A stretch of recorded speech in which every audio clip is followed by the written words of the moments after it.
नमस्कार दोस्तों, आज हम बात करेंगे मन क्या है, शुद्ध मन क्या है और कैसे मन से मुक्त हुआ जा सकता है। एक पुरानी कहानी है। एक अपढ़ ग्रामीण सम्राट के दर्शन के लिए अपने घोड़े पर सवार हो राजधानी की तरफ चला। संयोग की बात है कि सम्राट भी उसी मार्ग से शिकार करने के बाद राजधानी की तरफ वापस लौटता था। उसके संगी साथी कहीं पीछे जंगल में भटक गए थे। वह अपने घोड़े पर अकेला था। इस ग्रामीण का उस सम्राट से मिलना हो गया। सम्राट ने पूछा, क्यों भाई चौधरी, राजधानी किस लिए जा रहे हो? तो उस ग्रामीण ने कहा कि सम्राट के दर्शन करने के लिए जा रहा हूँ। बड़े दिन से लालसा है, आज सुविधा मिल गई है। सम्राट ने कहा, तुम तो बड़े सौभाग्यशाली हो। सम्राट के दर्शन ऐसे तो आसान नहीं, लेकिन तुम्हें आज बड़े ही सहजता से हो जाएंगे। ग्रामीण ने कहा, जब बात उठी गई है तो एक बात और बता दें। दर्शन तो सहज हो जाएंगे, लेकिन मैं पहचानूंगा कैसे कि सम्राट यही है? यही मन की एक चिंता बनी हुई है। सम्राट ने कहा, घबराओ मत। जब हम राजधानी पहुंचे और तुम देखो किसी घोड़े पर सवार आदमी को जिसे सभी लोग झुक झुक कर नमस्कार कर रहे हों, तो समझना कि यही सम्राट है। फिर वे दोनों अपनी बातें करते हुए, गपशप करते हुए राजधानी तक पहुंच गए। द्वार के भीतर प्रविष्ट हुए। लोग झुक झुक कर नमस्कार करने लगे। ग्रामीण तो बहुत चौंका। थोड़ी देर बाद उसने कहा कि अरे भाई, बड़ी दुविधा हो गई है। या तो सम्राट आप हैं या तो मैं हूं। उसकी दुविधा मन की ही दुविधा है दोस्तों। मन इतने निकट है चेतना के कि भ्रांति हो जाती है कि या तो सम्राट आप हैं या तो मैं हूं। जब भी कोई झुककर नमस्कार करता है तो मन समझता है नमस्कार मुझे ही की जा रही है। इसी भ्रांति से अहंकार निर्मित होता है। जब भी कोई प्रेम करता है, मन समझता है मुझे ही किया जा रहा है। मन सिर्फ निकट है जीवन के, बहुत निकट, इतना निकट है कि जीवन उसमें प्रतिबिंबित होता है और जीवन मालूम होता है। और मन इतना जीवित मालूम होता है। मन पदार्थ का हिस्सा है, मन चेतना का हिस्सा नहीं है। मन शरीर का ही सूक्ष्मतम अंग है। मन शरीर का ही विकास है, लेकिन चेतना के बिल्कुल निकट है और इतना सूक्ष्म है मन, और चेतना के इतने निकट है कि वह भ्रांति बड़ी स्वाभाविक है हो जाना मन को कि मैं ही सब कुछ हूँ। यह भ्रांति संसार में तो चलती ही है, साधना में भी पीछा नहीं छोड़ती। संसारी व्यक्ति तो मन को भरने में लगा ही रहता है, कभी भर नहीं पाता, क्योंकि भर पाएगा ही नहीं। वह मन का स्वभाव नहीं है। चेतना भर सकती है, भरी ही हुई है, वह उसका स्वभाव है। चेतना खिल सकती है, फूल बन सकती है, बनी ही हुई है, वह उसका स्वभाव है। मन तो जड़ पदार्थ है, यंत्रवत है, न खिल सकता है न भर सकता है। लेकिन मन भरने की कोशिश में लगा है। जन्मों जन्मों तक चेष्टा करने के बाद भी मन भरता नहीं। फिर भी आशा मरती नहीं। मन का दिया आशा के तेल से जलता है। कहता जाता है मन, आज तक नहीं हुआ, कोई बात नहीं, कोई बड़ी चिंता नहीं, थोड़ा श्रम और चाहिए, कल होगा। अब तक नहीं मिला, घबराओ मत, धीरज रखो, कल मिलेगा। अधैर्य मत करो, संतोष रखो। एक व्यक्ति मुझसे कह रहा था, दोस्तों, जीवन भर के अनुभव का सार निचोड़ 3 सिद्धांतों में मैंने निर्मित कर लिया है। तो मैंने पूछा, कौन से हैं वे 3 सिद्धांत? और उसने कहा कि तीनों को भी अगर निचोड़ो तो बस एक ही बच रहता है। तो मैंने कहा कि कहो, कौन से हैं वे 3 सिद्धांत? तो उसने कहा, पहला सिद्धांत, लोग युद्ध पर जाते हैं, एक दूसरे को मारने की झंझट उठाते हैं, बड़ा श्रम, बड़ी संपत्ति, बड़ी शक्ति व्यय होती है हत्या करने में, और बिल्कुल भी जरूरत नहीं है, थोड़ा सा धैर्य रखें, प्रकृति खुद ही सभी कुछ कर डालती है, सभी को मार डालती है। जो काम प्रकृति कर ही रही है उसमें मेहनत क्यों उठाएं? बस जरा सा धैर्य रखें, थोड़ा सा धैर्य, प्रकृति खुद ही मार डालेगी। हिरोशिमा पर एटम बम गिराने की क्या जरूरत है? सभी मर ही गए होते, जरा सी प्रतीक्षा चाहिए थी। तो मैंने पूछा, और दूसरा? उसने कहा, दूसरा, लोग वृक्ष पर जब फल लगते हैं पत्थर मारते हैं, डंडों से गिराते हैं, ऊपर चढ़ते हैं, कभी फल तोड़ने में अपने हाथ पैर भी खुद तुड़वा लेते हैं। जरा धीरज रखें, फल पकेगा, फल अपने आप गिरकर जमीन पर आ जाएगा। मैंने पूछा, तीसरा? उसने कहा कि लोग स्त्रियों के पीछे भागते हैं, जीवन बर्बाद करते हैं, जरा धीरज रखें, स्त्रियां उनके पीछे भागेंगी।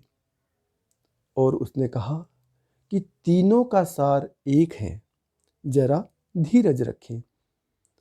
अब दोस्तों, तुम शायद ये सोचते होंगे कि धार्मिक आदमी का लक्षण है जरा धीरज रखें। नहीं, जरा धीरज मन की तरकीब है।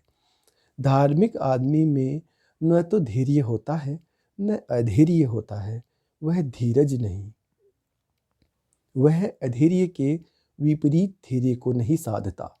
वह धैर्य भी चला गया है, वहाँ वह नहीं है, अब वहाँ धैर्य नहीं है। अधैर्य भी चला गया है, अब वहाँ सन्नाटा है, वहाँ दोनों प्रतिद्वंदी नहीं है, वहाँ द्वंद्व चला गया है।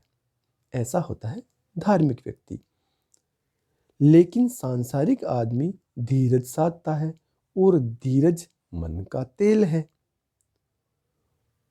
उससे ही मन का दिया जलता है। मन कहता है थोड़ा समय और, फल पके ही जाते हैं, थोड़ा समय और, दुनिया की सफलताएं तुम्हारे पीछे भागेंगी, थोड़ी देर और टिके रहो, जल्दी मत करो, इतनी जल्दी मत करो। ऐसे ही इस आशा के सहारे तुम टिके रहे।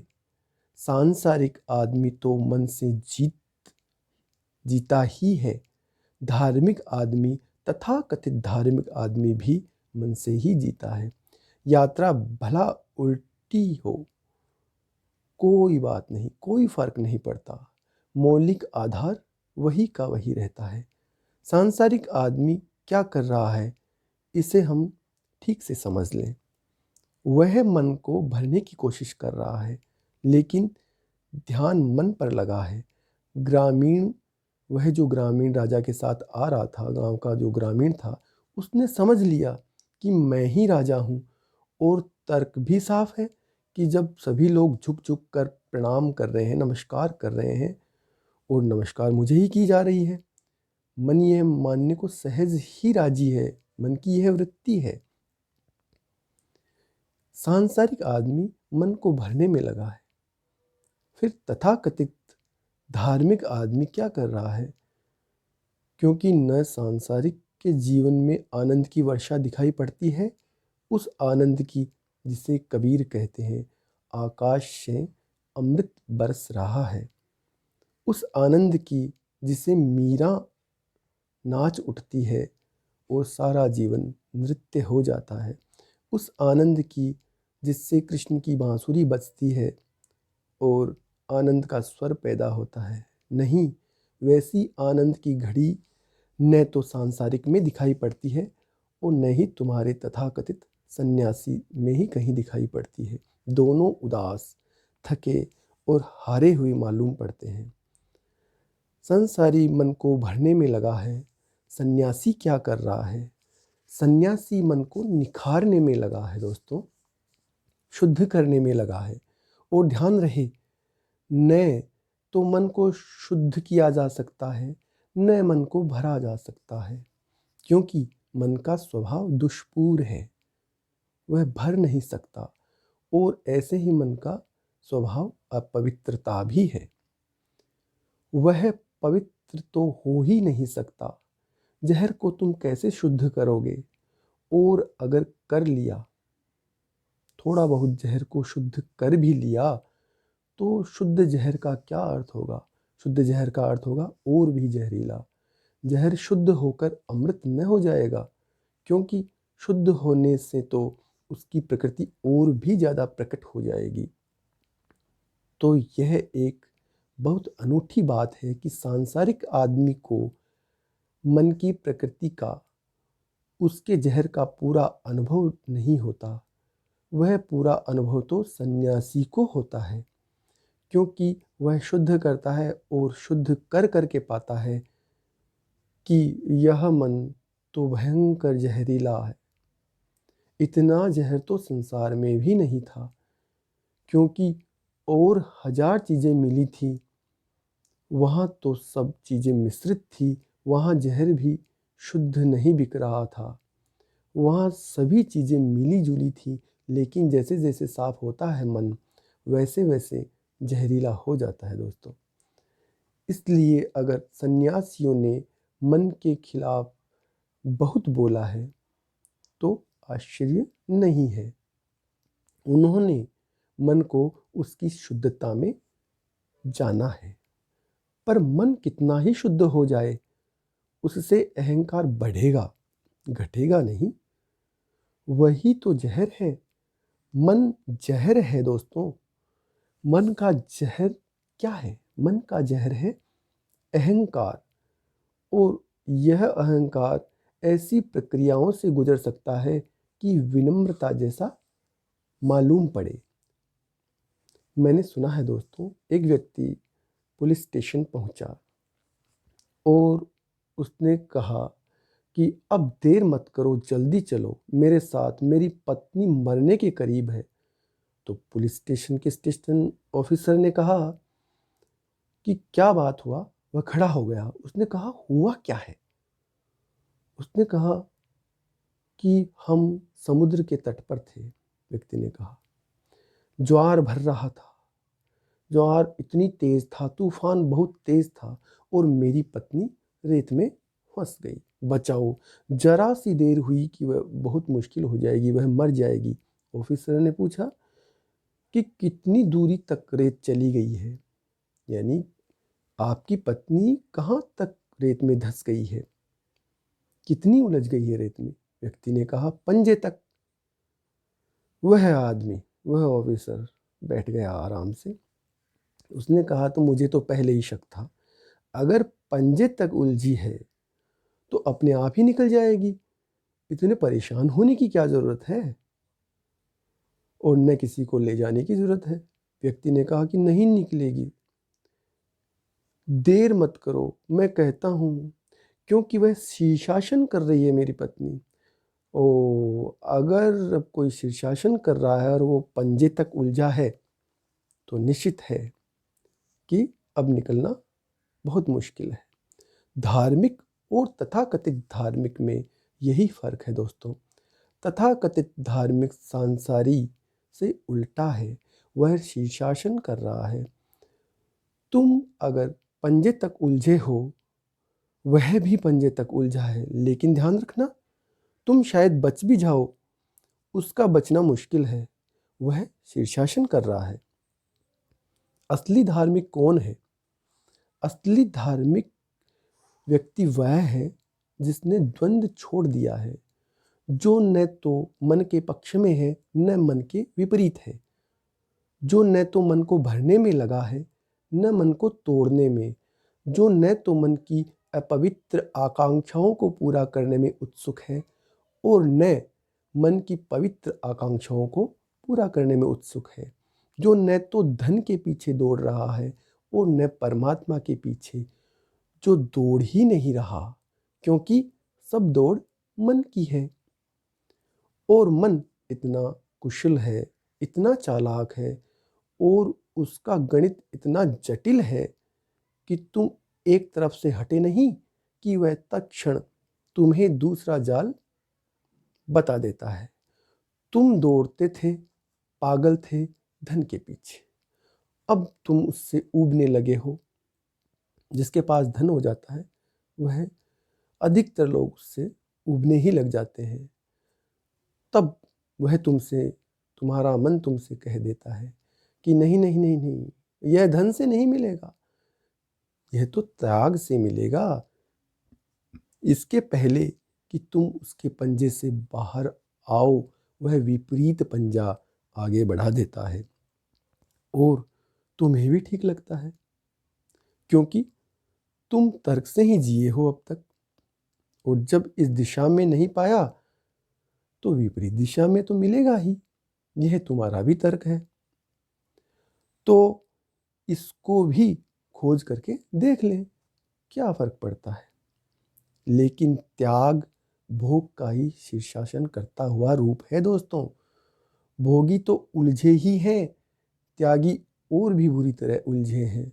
वही संसार की रेत, लेकिन वे शीर्षासन करते हुए खड़े हैं। इधर तुम स्त्रियों के पीछे भागते थे, पुरुषों के पीछे भागते थे। इसके पहले कि तुम उबो, मन तुम्हें नया रस दे देगा।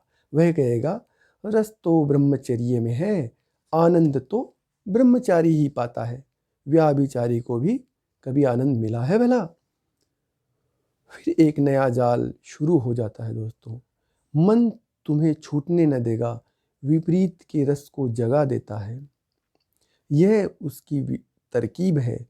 और जब तक तुम विपरीत में भटकोगे, तब तक तुम्हें पहले अनुभव को पुनः भूल ही जाओगे, जो तुम्हें पहले का अनुभव था। विपरीत के पहले का जो एक छोर था, उसे तुम बिल्कुल भूल जाओगे, क्योंकि तुम्हारी स्मृति न के बराबर है। तुम्हें स्मरण की तो क्षमता ही नहीं है। वही अगर होती तो तुम कभी के जाग गए होते। तुमसे अगर कहा जाए कि तुम घड़ी भर होश रख लो, तो तुम नहीं रख पाते। घड़ी भर के लिए तुम स्मरण पूर्वक खड़े हो जाओ, तो तुम नहीं खड़े रह पाते। हजार बातें तुम्हें आकर्षित कर लेती है। तुम छोटे बच्चों की तरह हो, जो हर तितली के पीछे दौड़ जाता है, हर कंकर पत्थर को बीनने लगता है, हर आवाज उसे उत्सुक कर लेती है, तो सब दिशाओं में बहता रहता है। इसके पहले कि तुम ऊबो, मन तुम्हें नया जाल देगा। सावधान रहना, सावधानी रखना। और सावधानी क्या रखनी है, यह सूत्र गुरु आपको देता है। यह सूत्र शाश्वत है, यह समस्त धर्म का सार है। और सूत्र है कि अगर तुमने भोग से न पाया हो, तो तुम इसके विपरीत से भी कभी न पा सकोगे। अगर तुमने काम वासना से न पाया हो, तो तुम ब्रह्मचर्य से कभी न पा सकोगे। अगर तुमने धन से न पाया हो, तो निर्धनता से कभी न पा सकोगे। अगर तुमने दौड़ दौड़ कर संसार में न पाया हो, तो तुम दौड़ दौड़ कर परमात्मा में भी न पा सकोगे। विपरीत से नहीं, अभाव से मिलेगा वह। इसे थोड़ा समझ लें। न तो भोग की दौड़, न त्याग की दौड़ दोस्तों, दोनों ही दौड़ों का अभाव। न यह दौड़ न वह दौड़, दोनों के मध्य में ठहर जाना। न तो मन को भरने से और न मन को शुद्ध करने से, नहीं, दोनों से नहीं मिलेगा। अब हम इस छोटी सी घटना को समझने की कोशिश करें। यह तथाकथित धार्मिक आदमी के संबंध में है कि वह कितनी मेहनत करता है, कितना योग साधता है, कितना ध्यान, जप, पूजा, प्रार्थना, अर्चना सब करता है, फिर भी फल कुछ नहीं। खड़ा रहता है वहीं जहाँ तुम खड़े हो, वैसा ही उदास, वैसा ही निर्वीर्य, वैसा ही निस्तेज। जैसे जीवन की धार सूख गई, जैसे तुम्हारी वैसे उसकी। बड़ा मज़ा है यह कि संसारी में थोड़ी बहुत झलक भी दिखाई पड़ती है जीवन की। जिसको तुम सन्यासी कहते हो उसमें बिल्कुल भी वह झलक दिखाई नहीं पड़ती। तुम मरे हुए हो, वह तुमसे भी ज़्यादा मरा हुआ है, लेकिन तुम उसके मरेपन को ही शायद समझते हो कि यह उपलब्धि है, तो बात अलग है। तुम्हारा सन्यासी मुर्दा है, उसके जीवन में प्राण नहीं है, कहीं कोई पुलक नहीं। इसको तुम समझ लेते हो कि शायद वह सिद्ध हो गया है। लेकिन दोस्तों, सिद्धि मृत्यु जैसी नहीं है, सिद्धि महाजीवन जैसी है। सिद्धि कोई रुग्ण दशा नहीं है, परम स्वास्थ्य है। सिद्धि कोई थकावट नहीं है, सिद्धि कोई टूट जाना नहीं है, सिद्धि कोई खंडहर नहीं है, सिद्धि परम भोग है। सिद्धि तो महा उत्सव है।